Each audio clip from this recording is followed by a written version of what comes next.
Hey everyone, welcome to Top Down Tech, where we take a look at tech from the top to the bottom. Today I'm going to be sharing my full review of the ASUS ROG Scar17, and this is going to focus more on its performance. But if you want to see a detailed look when it comes to its design and other features that you want to know about this laptop, make sure to check out the link right on the upper right corner to see my unboxing and initial impressions on the Scar17.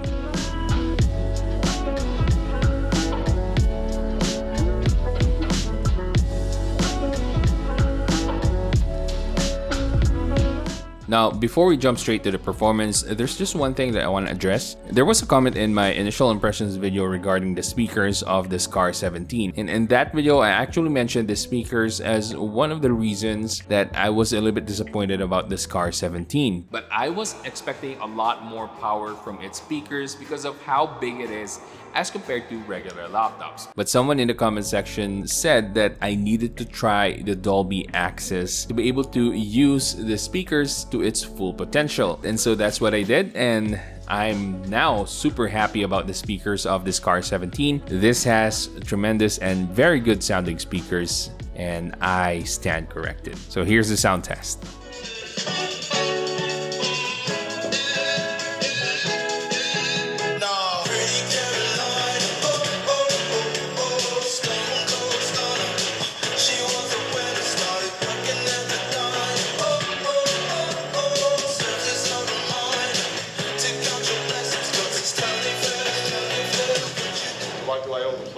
I'm sorry to bother you, sir. Please, we saved half the universe together. I think we're beyond you calling me sir.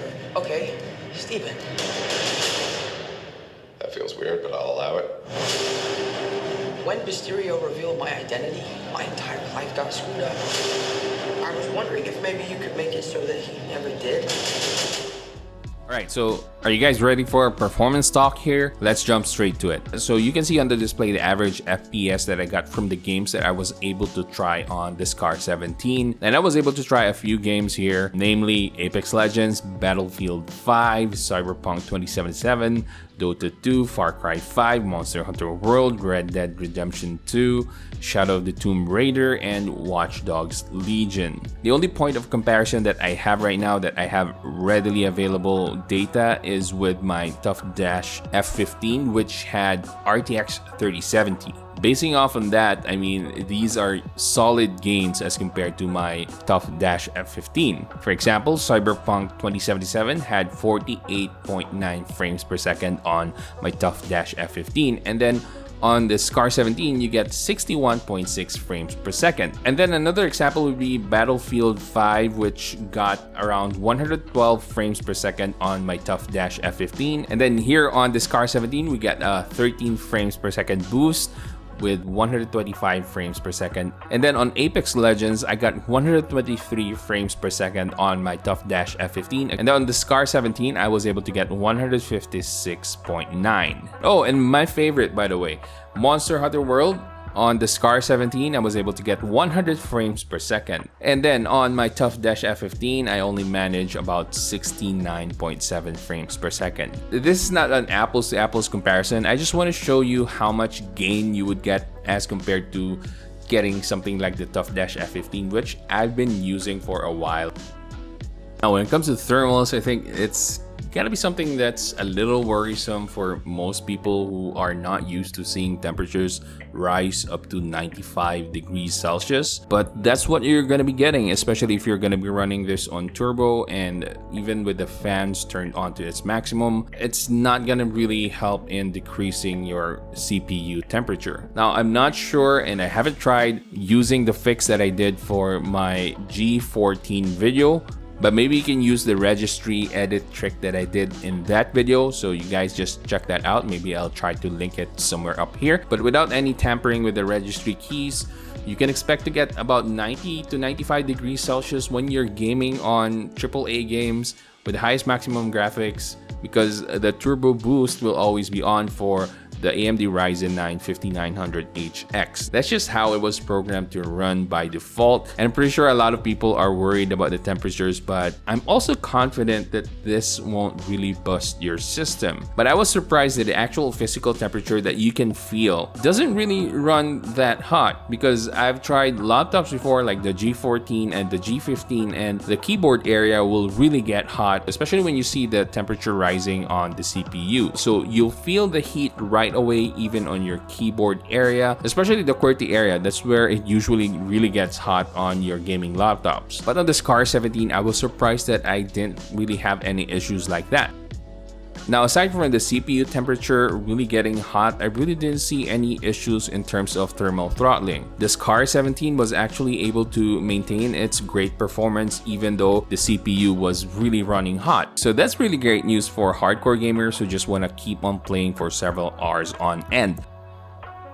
There is one thing that I will always recommend when you're using your gaming laptops, and that is to use a stand. You always have to prop up your laptops so that your laptop will have better airflow, because you're not really helping the laptop if you just lay it flat on your table, because it won't really get too much airflow. So that's the only major tip that I have for those who are planning on getting the Scar17. Let's briefly talk about the battery life on this. We do have a 90 watt-hour battery inside of the 2021 ROG Scar as compared to last year's 66 watt-hour, and I think that's a really generous upgrade considering that we do have a smaller chassis as compared to last year. So that's a great feat by ASUS. If you can't really avoid using the Scar17 on battery power, here are the things that you can expect. So first off, with productivity. So if you're gonna be using Google Chrome with a few tabs opened, and then you're running the display at about 60% and you're gonna work all day, you can expect to use this for about 6 to 8 hours. Now, if you're gonna use the Scar17 for binge watching your favorite movies or TV series, you can expect to use this for about 10 hours or so, depending on the brightness of your display. If you're gonna try gaming on this, and I don't really recommend this on battery power, you can expect to use this for about an hour and 30 minutes, and that's about it. You're gonna run out of juice real quick. So that's why I don't really recommend gaming on the Scar17 if you're just gonna run this on battery power. Oh, and by the way, you can also use the USB-C power delivery charger on this. If you want to travel and you don't really want to bring your bulky 240 watt power brick, then this is a great option. However, you do have to take note that you won't be able to use the turbo mode while hooked on USB-C. You're gonna be kind of limited in terms of performance, but it's kind of a nice trade-off, especially if you just want to travel light with your USB-C power delivery charger.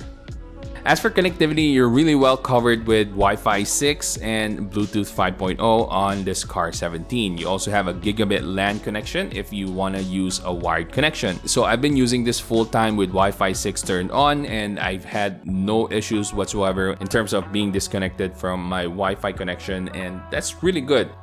And again, I just want to score and highlight the display. It's so good.